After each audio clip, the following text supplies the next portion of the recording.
morning. It's November 16th. Wow. 2017. Do you know what that means? No idea. Tell me. You know what it's time for? Tell me. It's time for Schoology Leap. November 2017 edition. Cannot wait. It's been an entire year since we've had a November edition of Leap. And I have not seen you in 2 months. At least 2 months with all of our travel. In the Leap universe, it's been exactly. 2 months. Yeah. I believe September was the last time we sat here together. It was a magical time. Yeah. When we first released our assessment tool.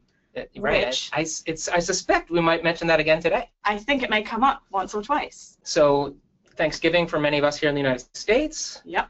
And around the world, I suppose.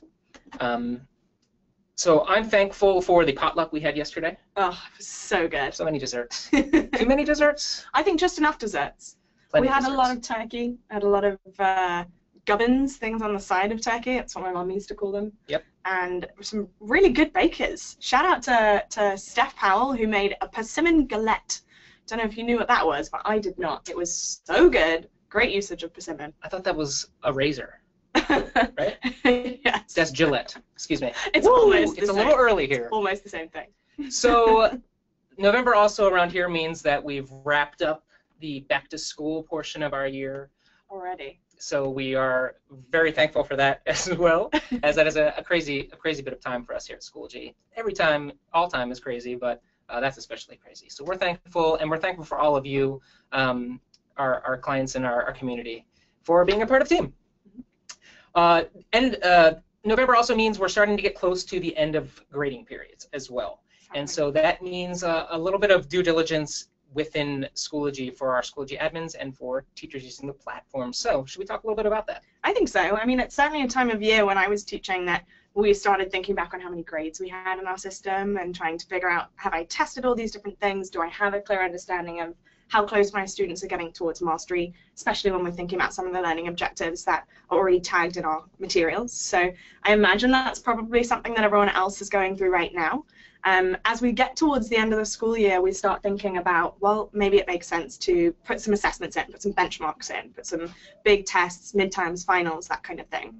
And while we're talking about assessments today, we wanted to shed some light on ways that you didn't just have to do that with assessments, because they can be so much more than just that benchmark assessment, which is super important and necessary, and we have talked a lot about how to build out those kind of questions. But we wanted to take a little more time to think about some more creative ways to use our new assessment feature today. Exactly, and we have one of our colleagues, Kellie Ady, who has prepared an amazing blog post on our Schoology blog at blog.schoology.com. And we're going to share the link to her specific blog post with you in a few moments here. Shout out to Ashley, who's helping us out today. A lot of people asking us to share some of the food. We haven't quite worked out the technical advances needed to get that out to you. So maybe in a future release, we'll have food be able to be served to you. That would be amazing. That's the future right there. I have to briefly mention, this is my birthday week, and I was home this past weekend, and just what we were talking about, my brother, my sister, and my future sister-in-law are all Schoology users as well. And so family. Yes, just when I think I'm having a vacation, there's questions about Schoology that always I'm inundated with. The first of which was my brother, who was a principal at a middle school who uses Schoology, asking me, hey, I saw your Leap on assessments. We're really excited about using it. And they have a new school-wide initiative where they're asking all of the teachers in the school to create a group to engage students. It can be anything. So my brother did a pro wrestling group, and he's doing a powerlifting group. And he was asking for ideas of how he could sort of have some checks. And what he was really looking for was exactly what we offer in assessments, which is a highlight hotspot. Oh, right. Yeah, I think it had something to do with showing an image of the weight room and indicating what certain things were. Sure. But his question was, I can't find it. I go to add materials and I'm not seeing assessments. Yeah. Now, though we covered that, and I thought in great detail, it bears repeating that this is not something that is available unless it's enabled by the system admin within Schoology. So I felt like we should maybe reshare that. I agree. So I think we have to share a screen. Yep. Okay, so hopefully everyone is seeing our screen as well now. Yes, you're a Schoology wizard. Screen. Ta-da! So from the home page, you do have to be a system administrator to do this, but it just bears mentioning again that you can go into your system settings, and we've got a snazzy new option that's right at the top of your system settings now. That is called Enable Assessment Creation. So once that is turned on, all of your teachers who are any course administrators or have a course that they've built, they're going to be able to create a new assessment from the Add Materials dropdown. Now, until that's turned on, they're just not even going to see the ability to add an assessment. So that can be a little confusing, especially if you're a teacher rather than a system admin. You're not seeing it, you're trying to figure out how to turn it on. That is something you'll have to talk to your system admin about. I've had lots of conversations about deciding to roll that out a little bit later or deciding to do it now, but we've had a lot of teachers that have sort of rallied together and tried to convince their system admin to turn it on even if they weren't yet. So that is totally subjective based on the district and the school that you're in. And just to clarify, this is a global permission, right? So Absolutely. This is not something that I can, at this point, granularly assign to a certain role. This is going to go out to everyone who has a course. So anyone who's a course admin and they have access to a course, they're going to be able to now create a new assessment. So that's an important distinction to know when you're strategizing when or how to roll this out. So I think we shared that blog post. We want to flip things up. We're definitely going to take Q&A at the end after we visit Kelly, who can't be with us today. So she gave us a video we're going to play for you, hoping that it works. But we're going to flip things up. Not only are we going to share some ideas that we have and some creative uses for assessment, but we want to hear what you guys have been doing. How many of you out there have been using it in this, I guess, a 2-3 month period that we've rolled it out? We've made it available. And so I'm going to share with you a Padlet a little bit later. I don't want to get on that just yet. And I want to hear your ideas. If anybody's been using assessments in a creative way, in this Padlet, you'll be able to just kind of post your idea or maybe send a screenshot. We'll see how advanced you guys want to get with it. But we're hoping that you're able to send us some ideas because we love to toss those around internally, and it helps us move forward, and not only technically, but also with professional development and some other trainings and ideas that we have internally. Yeah, I actually had the chance to be on site last week and then 2 weeks before that as well down at Fort Bend ISD in just outside of Houston. And it's amazing when you get to go on site and work with teachers, which is my favorite thing to do by far. You get to learn so much about what's actually happening in the classroom, and that's something that we on the PD team don't have that much time to go into classrooms and see that. So being able to get inspired by the other teachers in the room, also having the teachers be inspired by one another. There were just such amazing and innovative things that were happening in one another's classrooms. And that was a blended learning group that got to sit together. It was 30 of them, and the amount of ideas that were shared and came away with so much inspiration was really groundbreaking, I thought. So especially with that in mind, in the idea of sharing and with the nature of being able to give one another your creativity, we're going to be giving you the chance to do that and some opportunities to share at the end of this webinar. So start thinking about those ideas now, get the juices flowing, because we will be asking you to share some of those later. One other thing I want to mention before we jump into our Schoology site itself is that we have been hard at work on this side building a lot of tutorials and a lot of support documentation for being able to use assessments. So other than our LEAP webinar 2 months ago where we went through step-by-step and created those assessments, firstly we also have 3 brand new courses in our PD course catalog. So if you're still in your PD planning phase, or if you go back, you can always do more PD. So we have courses to walk you through that. We also have very short tutorial videos that we've been making. Mike has been a genius, and our friend Oliver as well helping out. And we've been creating all these videos to walk you through step-by-step every single question type. Those are all on our support site, so I wanted to show you where they live. Under support.schoology.com, which remember you can access through the little question mark icon in the top right-hand corner of your Schoology screen using Help Center. You'll see a whole section under instructors that's called Schoology Assessments. You're also going to find a whole second section that is every single question type. So if you want to go into those different question types, you'll be able to see videos embedded at the very bottom of that screen. And then also, in case you haven't checked out our Schoology YouTube site that often, we have playlists. There are all kinds of playlists, but this is one example of our newest playlist that we're starting up. It has each of our different questions, and they're all linked. So you'll just be able to scroll through them. If you feel like you have a good idea of one of them, you can skip it. But I highly recommend using this if you happen to be training anyone else, for example. These are really helpful. If you get questions from your team about how to support them in building the question types, definitely check it out. So I think we've covered all of our upfront items. Housekeeping. Yeah, so I think we should jump in. We've posted a link already, thank you to Ashley, to all of the items we've just gone through, and also to Kelly's blog, which is her written portion of what we're going to show you in just a moment.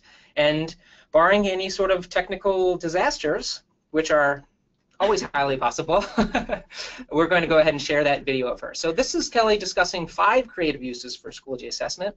By no means is this comprehensive. This is just sort of an idea generator and starter to get your juices flowing. And once again, we'll be leaning on you to share some of your examples, or ideas at least, when we get to the close of this, as well as a Q&A. So don't worry, we're going to tap into Sarah's technical genius when it comes to assessments as well. So we're going to go ahead and shut off our webcam, but we'll be back. And let's see if we can show Kelly's recording.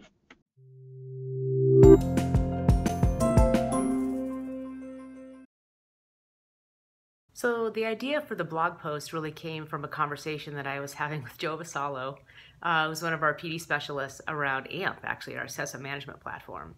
And he was thinking about ways that we might reimagine some lesson plans based on some of the enhanced question types that were inside of, at that point, AMP. And so when course assessments got released, I remembered that conversation. I thought this might be a really good opportunity to have people thinking maybe about how to use course assessments in ways that go beyond the traditional test quiz. Not that there's anything wrong with test quiz, but I think that there are some things we could be doing with kids to engage them and also to get some more insight into thinking with course assessments. So I started off with the highlight image question type, because we hear a lot of, well, first of all, we have a lot of questions from math teachers about, how can kids show their work? And really that's kind of what that particular question type is really great for. You could put a problem on there and just have kids work it out underneath. And because it records that thinking as they go, that would be, a really powerful way for a math teacher to kind of follow the line of thought for solving something. But above and beyond that, you could really do a lot with highlight image. Anything you upload can be annotated. So maybe it's a passage where you want students to go through and color code. Because highlight image has different color coding options, you could actually have kids go through and mark something up. Now, English teacher, so of course my head goes there immediately. But you could also do things like brainstorming or concept mapping. My previous district was a Thinking Maps district, so that might be a perfect opportunity to have kids engage in either well, we'd call it a circle map, but something that was like brainstorming, or you might want to have something that is, maybe it's already designed, a graphic organizer where they're filling in parts or even making their own. I think that with the highlight image question type, and especially as tablet technology becomes much more prevalent, that becomes a really ideal medium, I think, to let kids show what they know and how they're thinking. And that could go from really young learners all the way up. It would scale really nicely, I think. Because there is, some tactile things that happen and that are really good for, our kids to kind of do while they're going through a thought process. So the second one was really thinking about letting kids self-assess.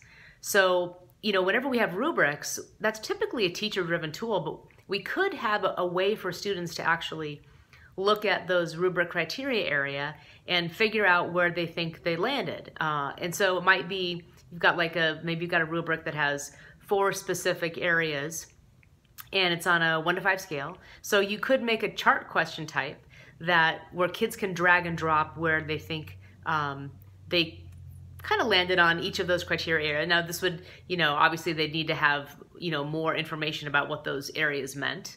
If you actually wanted to have a full-on rubric, you could basically use something where, hotspot, where you have an image, and what you basically can do there is upload an image of the rubric and just create boxes around those different areas on the 1 to 4 or 1 to 5 scale, and let kids simply click where that goes, where they think that they were on that. And what I like about that idea is that might be a really great way to start a conversation with a student, like in a writing workshop. Bring up that assessment or bring up that activity, whatever, and say, show me, I noticed you rated yourself a 2 on this one. Tell me a little bit more about that. Why'd you put yourself there for that particular criteria area? So that, again, relies on having like basically a printout or an image that you can use and upload. But I think we could do a lot with asking kids to do some reflection as they're working. And that actually kind of comes into play a little bit more with the third idea-ish. I mean, the third idea was really about performance-based questions, but having kids thinking about like an assessment might involve multiple activities or multiple steps, or you might need to show your thinking in writing and then actually do something that the teacher will actually observe and score. Now, you could do this now in test quiz, right? You could make a short answer essay question and attach a rubric to it and, score the same way. So this isn't necessarily something that would require an enhanced question type, but I don't know that we're leveraging that idea much, where we embed a performance-based something into test or quiz, and then simply make a placeholder that just says, we'll be scoring this in class, or when you give your speech, or whatever is that performance, based task. And then as students are going through and doing that and you're observing, you're simply recording that within the assessment itself. The benefit to that would be if it needed to be part of that larger assessment. If it's a separate task altogether, it would make more sense to use an assignment with submissions turned off. But if it was really part of a body of knowledge about something, or a unit or an end of something test, that might be interesting to use. The fourth idea was sort of tied to the idea of like self-assessment on the rubric, but more about providing a space for reflection. Again, this is nothing that requires necessarily an enhanced question type, but letting us think about, can we build in space within an assessment for kids to simply reflect? If it's reflecting on something that maybe isn't attached to an assessment, then you could again use an assignment and simply have kids enter their thinking that way. We do that now, and that's kind of that's how we always used journal activities, was just with an assignment. But within an assessment, if you wanted to get a reflection from kids in the heat of the moment about how things are going during that assessment, and it would be completely something that was not scored. It would just be feedback really for the teacher to find out how things were going for that student as they took the assessment.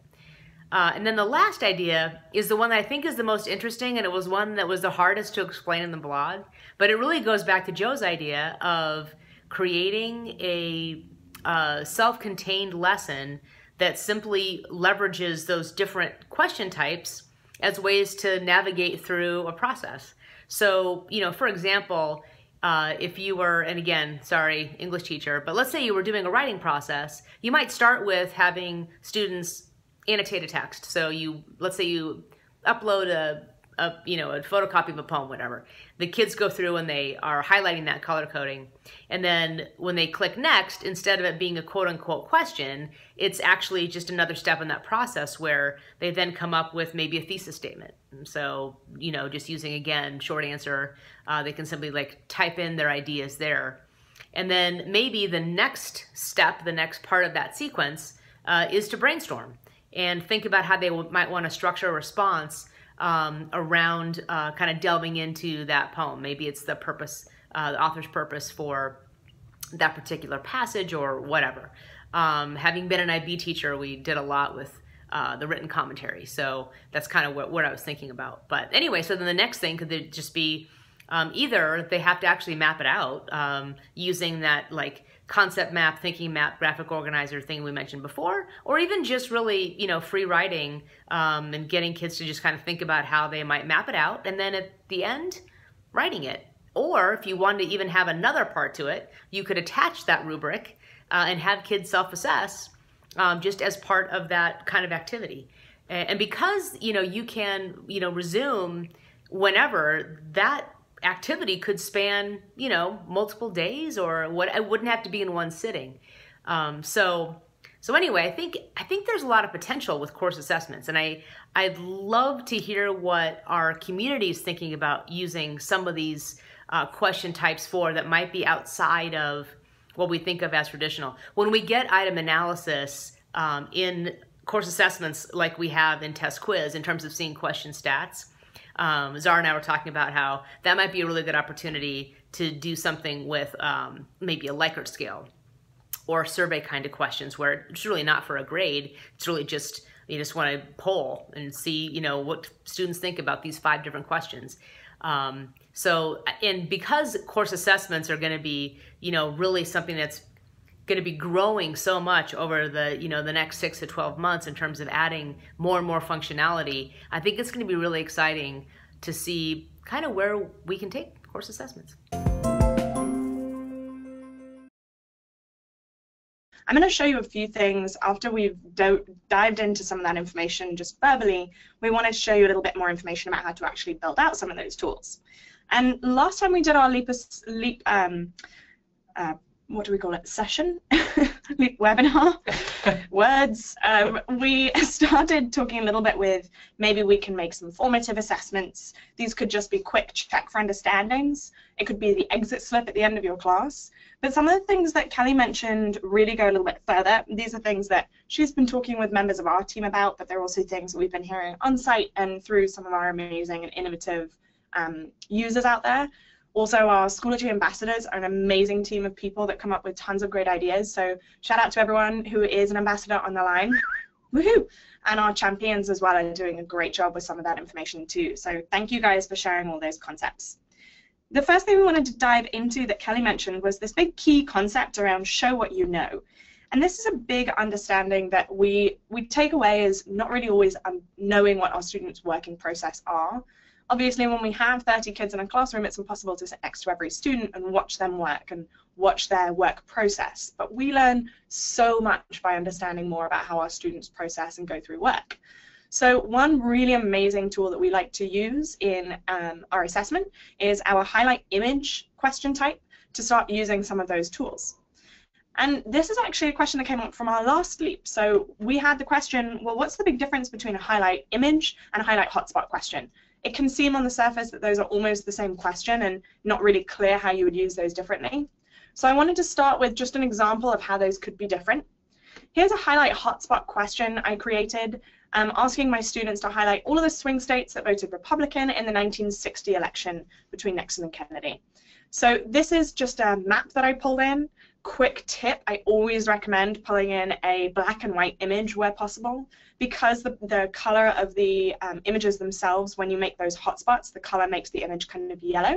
If it's a super colorful image, it can be hard to spot, whereas when you just have a black and white image, it's way, way easier. So that's just a little Schoology tip. And what I did was pulled in an image, this big map picture, and I drew around all of the perennial swing states. Mike and I were saying yesterday, we think that we probably learned more about politics and about, or at least election history doing this question than we had throughout pretty much all of our high school careers. So this question underneath, I've chosen this multiple responses space. Now what my students are going to be doing on this question, if I show you the preview version of it, they're going to be choosing all of the correct states. Now, they don't have to know which ones the swing states are. They just have to know which of the highlighted swing states went Republican. So this is more of a low-level memorization question, not too high up on that depth of knowledge chart. But this is asking my students to maybe start remembering some of the information that we've talked about in class or some of the research that they've been asked to do. So all they have to do as the student is remember which ones were which and go ahead and click on those states. Apologies if this is wrong, I can't remember anything from yesterday already. But I can click on those different states, and then that is going to tell my teacher, I remember which ones were Republican as opposed to Democrat. Now if I take a step back, I have a highlight image question built out here. This is asking my students a relatively similar question, but this time I'm asking them to highlight a map that I've uploaded to reflect how those states voted. Not only do they have to know which ones were Republican, but they have to know which ones were Democrat. And notice that they don't have any states already created. So this is no longer a sort of a version of a multiple choice, but based with the context of an image. This question is now going to be completely based off their own understanding. So now I'd have to go in and grab the red marker, and I would highlight any of those states, neat and tidy. Probably nicer to do this on a tablet, but it's not impossible on a desktop either. And I would highlight those states that voted one way or another. So I have to know that Michigan, including this sneaky part of Michigan up here that I learned about recently, that's all Michigan. All of that area, those would be my Republican areas, and then I could go in and grab the blue and choose Democrat areas. So I had to know several extra pieces of information. There's much less guidance on this kind of question for a student, which makes it particularly complex. So that's just one example of how you might use these questions differently. Now, I want to throw you a curveball. Please. Right off the bat. I'm excited. I love that I can choose and kind of increase the level of difficulty. Are there any differentiators when it comes to scoring each question type? Great question. Huge differentiator. Thanks for asking, Mike. I didn't even plan that question. Good for you. I'm genuinely curious. There is a big difference. So with the highlight hotspot question, that is automatically graded. You don't actually ever apply any kind of partial credit. The question is either right or it's wrong in highlight hotspot. Whereas with highlight image, because of this total subjectivity to drawing onto an image, my student could go in here and start typing their name, for example. I need to go in there as the teacher and I need to actually grade this question. So you will not get this as an automatically graded question. You do have to go in and give it points after the fact, and that's when the score will actually go in for a student. Excellent. Thanks, Mike. Now, also with that highlight image question, we've seen a lot of people build one out that literally just has graph paper on it, for example.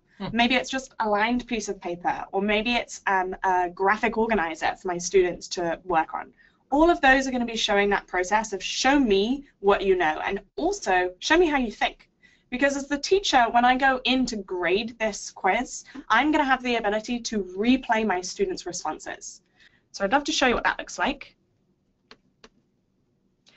Here's an example that my pretend student took earlier today. When I go down to the question, notice I'm watching her do it. And this would be the example of someone doing a test. So I can click this replay icon and I can watch them do that as many times as I want.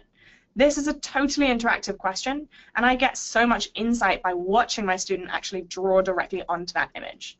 Really cool way to get more information about how they thought and show me what they know. So those are the two highlight hotspot and highlight image questions. Now, Kelly also mentioned in that article and in her recording there, she mentioned a little bit more about the idea of self-assessment. So I wanted to show you one example of a rubric I built out. Now I will front load this. This is pretty time consuming to build, but it's a really awesome question type. What I did here was I grabbed a rubric, I pulled in this whole rubric image just as a screenshot, and then I made every single box a highlighted hotspot. So for my students to go in here, this is not going to be worth any points. I'm going to ask them to assess themselves based on their project. And this is just one way we're going to do this. I'll show you another way in a moment here. My students, though, would click on this preview question, and they would be able to say, all right, for this first area, I did conduct that investigation really well, but oops, I totally forgot to do a model, so I need to improve that for next time. But I think my argument was pretty strong, and I definitely worked with my group a ton. So I'm self-assessing. I'm going to respond as a student to this rubric, and this is a great piece of information to use later, maybe in a parent-teacher conference, maybe this is your reflection time after the project ends with your student, that you can go back with them and say, well, why did you give yourself this score, and how can we create some next steps with one another to make sure that you have a plan of action to be improved for next time. So that's a really fun way to set this up. Just notice that you would have all of these hotspots as the correct answers.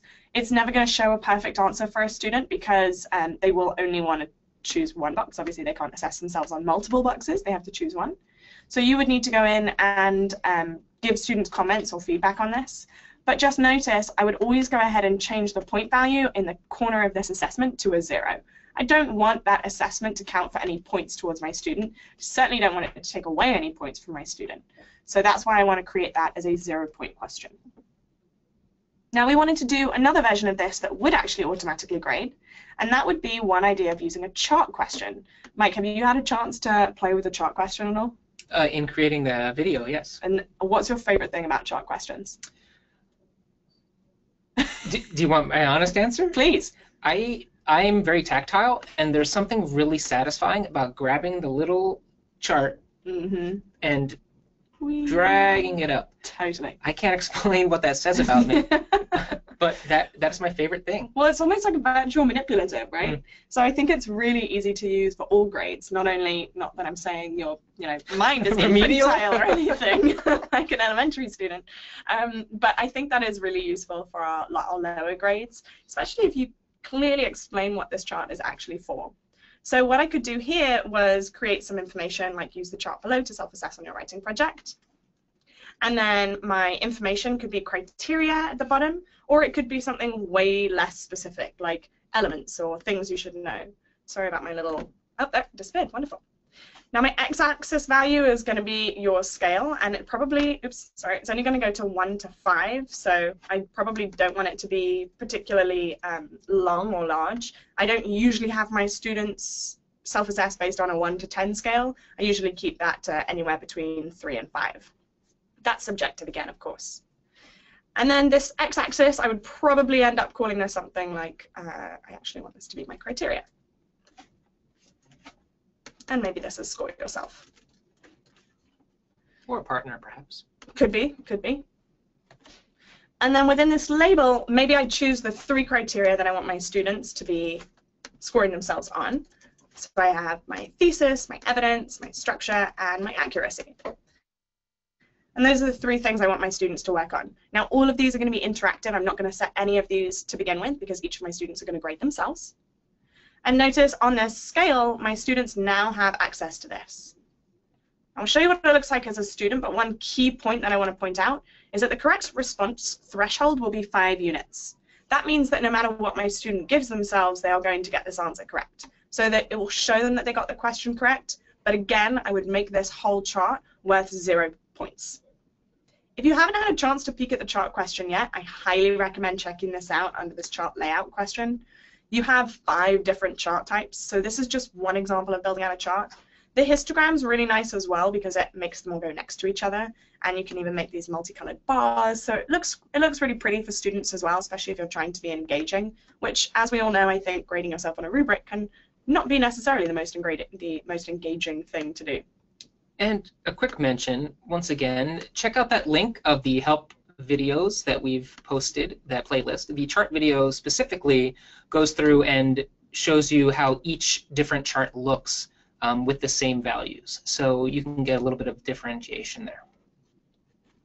So this is just one example of the way I might build this out, but of course this could be completely different information. And again, I would go back, and once I'd created that question, by the way, don't hit cancel until you hit save, you would be able to see that question and change the point value to be 0. So those are a couple ways to self-assess, but I never underestimate the fact that you can use this short answer or essay question to have your students assess themselves right here. And one other idea Kelly had there was that in this space, you could even just put a little placeholder. So one thing around our short answer and essay question is that if you notice to scroll all the way down, this didn't show up yesterday again. Now it's disappearing for me. The rubric? Yeah. This is so funny. So yesterday I was going crazy because I couldn't find a rubric when I was looking on this question, but it is there. I think maybe I just have to put some information in here. Maybe I'd just say something like, hold off on this question. We'll be assessing later. And this is what I'm going to do. Oh, Christino. This is what I'm going to do when my students are maybe doing a presentation, or maybe my students are coming in and they're going to be turning in a poster. I don't actually want to grade that in Schoology. I want to grade it by hand, and I want to put that information into the assessment as a whole. So once I've set up this short answer essay question, my students know they don't actually have to submit anything, but I would still be able to add a rubric in here. Strangely, I wonder if it's just off screen, but your rubric should be in the very bottom of your question, and it'll show up right there. It did yesterday for me. I think it's just doing something funny to, keep me on my toes for this morning's sleep webinar. I suspect we should call support. I think we will. If only we knew someone. Maybe I will walk over to support after our session. Poor Steph, she's been fielding all of my questions. So those are a few different ways that you can get direct feedback from students. Remember, keep those questions worth 0 points, so you don't have any confusion around your student scores, why they're wondering why they've been graded down even though they answered the question as you asked them to. So those are a few different ideas that we had. Kelly talked about a ton more other versions and things that you could build in this space, so I would definitely recommend that you keep building those different tools out. But for now, I would love to have some of your ideas. So we have a good 20-ish minutes left, and we want to hear some more ideas from all of you. So we've had some different things coming in through our questions that we will be taking Q&A and sharing some different things to know about this. I know there are lots of questions and things I've been chatting with our different schools and districts about in terms of our new assessment and what's still to come. So we'll chat about that. But for now, we'd love to turn it over to you. Mike, have you seen any cool ideas coming in already in the questions, or should we go up and throw the Padlet up here? Let's throw the Padlet up. Awesome. We have some questions that we should discuss. I have a few off the top of my head I'd like to talk about real quick, just while you have your screen up. Let's do it. One, you mentioned, oh my God, I'm sorry, my brain just spun off its axis. You mentioned that one of the questions you were working on would be better on a tablet. So I thought it'd be a good time to re-mention where we are as far as assessments go and being compatible with our iOS app, and if you're a one-to-one school that uses mobile devices. Absolutely, and this is something I've talked a lot about in the last couple of weeks. We have a lot of schools and districts that use iPads, and then a lot of schools and districts that actually use bring your own device systems. So your students are pulling out any kind of smartphone that they have in their pocket. You really want them to be able to do this assessment and use this assessment on that iOS native app, as we call it, or on Android native app as well. So that is something that we are currently working on. And full disclosure, we started building this out a long time ago, and we have been working really hard on it. That app, in terms of being able to use it in the app itself, is currently being worked on as we speak. We did actually have a product that we were pretty much ready to release to you all, but it wasn't good enough, honestly. So we were looking at it, and we were thinking this is not the best interface for our students. It's not going to be the best experience for all of our learners, and we really only wanted to release it when it was 100% perfect. So rather than let you guys work on it and probably not think that it was the best version that it could be, we decided to keep working on it and fix some things that we wanted to make better, and it will be coming out very soon. So I can't give you an exact date on that, but it's being worked on. The product team is so hard at work, and it's going to look really amazing. Secretly, I got to see some of the pictures about what it was going to look like yesterday. I got a little secret insight, and it looks so awesome. It's going to be super easy to toggle between questions. You're going to have a great view as a student, and the things won't show up too small on the screen either. But if you do have iPads or tablets, mobile browser, things are working nicely. Absolutely. Yeah, you can always go into that mobile browser. If you're on Safari or Chrome, you can always use the assessment right there. But our goal is to have all of that new interface on the app as well, and it should be coming out very soon. And the other elephant in the room a lot of people are asking about is, and trust me, I understand this frustration, this limitation, and that's grade by question. Absolutely. Yes, that is very much a time saver for teachers, and it's just a workflow that is very important, and we know that. And the same answer goes. This is not a stall tactic. It truly is. We want to make sure that everything works and that we don't get more problems than it's worth until things are ready to go. Mm-hmm. And one thing that I've been seeing quite regularly is for things like short answer or essay questions, teachers will sort of create two different sides of the assessment. So they'll create one assessment with all of these great enhanced questions, and then they'll create a test quiz with that short answer. And that way they can just go through really quickly to grade those other options. Now you could always put the rubric with no information into it in the assessment if you really wanted to, but I think that especially I was a English and a writing teacher, and I would always grade single short answer or single essay questions, all of my students in one go. So we know that that is a workflow that is most used by you all, and so we are building it out, and it will be coming. But for now, you're going to want to keep using test quiz if that grade by question is the thing that you desperately need. Otherwise, you're going to be able to grade by student attempts in assessments. Really would love to see if anybody has any ideas that they'd love to share via this Padlet. We've got a few. Hey. Oh, cool. Oh, this is why I love our community. This is Ask awesome. and ye shall receive. So we're going to keep this on the screen. Keep your ideas flowing. Let's see, bringing forward student skills, reflective practices. Look at that. This one's awesome. Drag and dropping the number into each of those boxes. So drag and drop is a really cool way to use your systems. And one thing to mention is that you've noticed, if you can notice on this awesome screenshot, everything in those response boxes is 2, 4, 5, they're all numbers. in all of our response boxes, you can also bring in images, and it's a little tricky because within those image spaces, when you're going into the option spaces, I should say, you actually don't really have access to a button to bring in those images, but you can do it. So I'll show you what this looks like.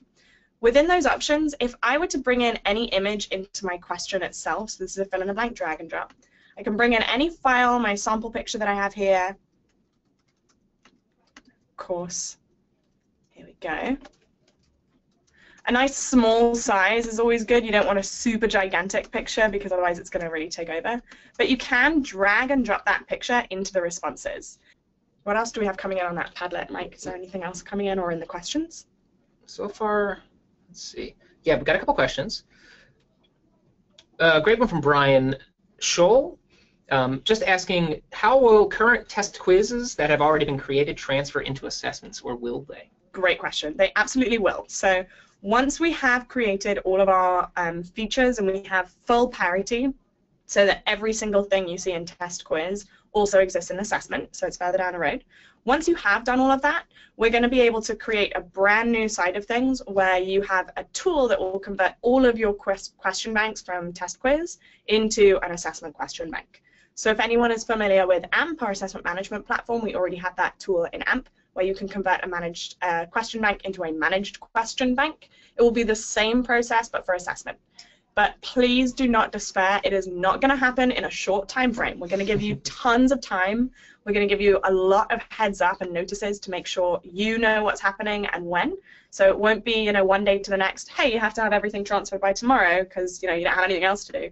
It will give you lots and lots of heads up time so that you have good, clear directions to do that. So here's a great question as well. In some of those show me your work questions we discussed, will you as the teacher see that as a final product, or will you actually see, as the student writes it out, will you see the flow? You're actually going to see the whole workflow. So I'm trying to create this in the background. I definitely want to show you guys what it looks like here. So sorry for the pause in this, but I'm actually going to do this assessment that we built here, and I'm going to show you what you would see the student do. So I'm taking this from the other side as the student right now. Bear with me for one moment, and then I'll show you what it looks like. And I want to show you guys from this side what the student would see. So here's my student interface. Here's one version of me self-assessing, answering another question, highlight hotspot, versus drawing onto it. So I'm going to show you what it would look like if I was drawing onto this. And apologies, I do not think this is correct. But I would highlight one state and highlight another state, just for the sake of time. We'll just do two. So I drew around that. But imagine I could also be doing something like building out an equation. 2x equals 10, so now I have to figure out what x is. I could be actually writing this down. Notice again, I am using my cursor for this, but you can imagine this is a lot nicer to use on any kind of device where you're actually using a finger or a pen. We have a lot of schools that awesomely have those cool window surfaces where you can write on the screen as well as use the trackpad, and that works really nicely too. So just a few more examples we came up with. I'm going to skip on these. That's what my student would see for that hold off on the question. Notice it's telling me which ones I have not attempted here. I've done these three, but I haven't done these ones. So these are unattempted questions. But I'm going to finish nonetheless. And then when I go in as the teacher, this usually takes a little bit. So one thing that we have heard and we know and we are currently working on really full time is that it takes a little while for these results to come through. So we are working on it, and we will be speeding those up. It shouldn't be taking as long for those submissions to go through, but it will be sped up very, very soon. We know, and we're sorry that's happening right now, but it will change soon. So we'll see. I think it's going to take a little while for me to actually show these scores, but we'll definitely make sure that this gets into the recording. So if we can't show it right now, I'll show it to you later. We get a lot of questions all the time about math and incorporating math into Schoology. Sure. Dropped into the Padlet, just an idea here. Dragging and dropping, we've discussed matching tables, graphs, equations. Mm-hmm. I think that's a great utilization and way to incorporate math into checks for understanding. Yeah, definitely. especially with younger students where they're already using virtual manipulatives. My 5th graders in math got to do so many different versions of that. So it was really nice to be able to actually give them something that they can work in. I'm just going to throw a couple of things out. Retroactive grading, printing. These are things we're working on. We are not forgetting about you. We hear you. We hear you. And the team is, if you listen carefully, you can hear them cranking away currently. Exactly. Definitely. And whispering under the door, don't promise anything, don't promise. And if you do need to retroactively grade something, let's say you make a mistake and you need to throw out a question or you need to regrade something and trigger a rescore, as we said, that is something that we're working on right now. But for now, you can always reach out to our support team and they will be able to get that regraded for you directly. Grace is asking, when we're working on a chart question, is there any way to add the description of the various levels so that they show on the chart? On the label itself? I believe so. So for the labels on the left-hand side, on the, I guess that would be the y-axis on the left, those are always just going to be numbers, so it won't take any letters of any kind. So if you need to put any description about what those numbers mean, you will need to put those into the question description rather than asking them to be shown on the actual label itself on the chart. Can emails or notifications be sent out when these changes or updates occur? They usually just show up. Mm-hmm. Great question. This is actually something that I was chatting about with our team down in Fort Bend. So they are communicated, but they're communicated to your system admin usually. So if you are the system admin, you know that we have something called status calls with our awesome client success team. And they're the ones that usually are going to be sharing those big updates with you. Now, in terms of really big updates, those will all be on the roadmap. So if you go to support.schoology.com, you'll find that we have a Schoology roadmap posted on that homepage. And you'll always be able to check out what has been already completed, what's in development, and what's currently on the roadmap. So those are for really big items. But as we say, oh, hey, you're now going to be able to do an MP3 or MP4. If you put in a ticket, so if at some point you said, hey, we really want this feature, please tell us when it's there, you will get an update that tells you about that because you'll be on that ticket. If you weren't on the ticket, if it was just something you were thinking about, but you never actually made, you never made a formal ticket for that, then you'll sort of just see it one day unless you do have a status question, a status call that we tell you that on. So I would definitely recommend that when there are things that you're really waiting with bated breath for, do put in a ticket for them so that we can help you keep track of it, and then you'll see all those releases come out. That's probably the easiest way rather than having to consistently reach out to your CSM and try and keep up with that. Any other questions coming in there? We needed to Seems like we've addressed the majority of things that have come in, and our Padlet is stalled. But we will. I'm gonna when we add this leap to our the leap. Oh my God, I can't think of the repository. Woo! Got it. on our support site. Mm-hmm. I'll make sure to include a link to this Padlet so that hopefully we can curate some more ideas. And as we kind of create things on our side, maybe we'll add them as well. Mm-hmm. And we'll continue to encourage you to find creative uses for Schoology assessments and look forward to continuing updates and features, not only to bring this to parity as far as features are concerned to our test quiz, but to add the things that you're looking for and that you've asked about. Hopefully we've given you the reassurance you've needed to continue to think of ways to use assessments. And if you haven't checked out Kellie's blog, make sure to click on the link that we've provided. And by the end of this week, we should have this session up on our site so you can revisit the dulcet sounds of our voices. Thank you guys so much for joining us today. It was great seeing you, and keep all of those assessment questions coming into our parking lot so we can answer them. And just to close, being November and next week is Thanksgiving, from us, everyone here at the Schoology team, to you, all of our users, our system admins, our ambassadors, our champions, everyone who is involved in any way, shape, or form using Schoology, we just want to say thank you. It's you that make us enjoy coming to work every day. So thank you, and we look forward to future leaps and to interacting with you. And I'm going to keep my eye on that Padlet because I want to see those creative ideas.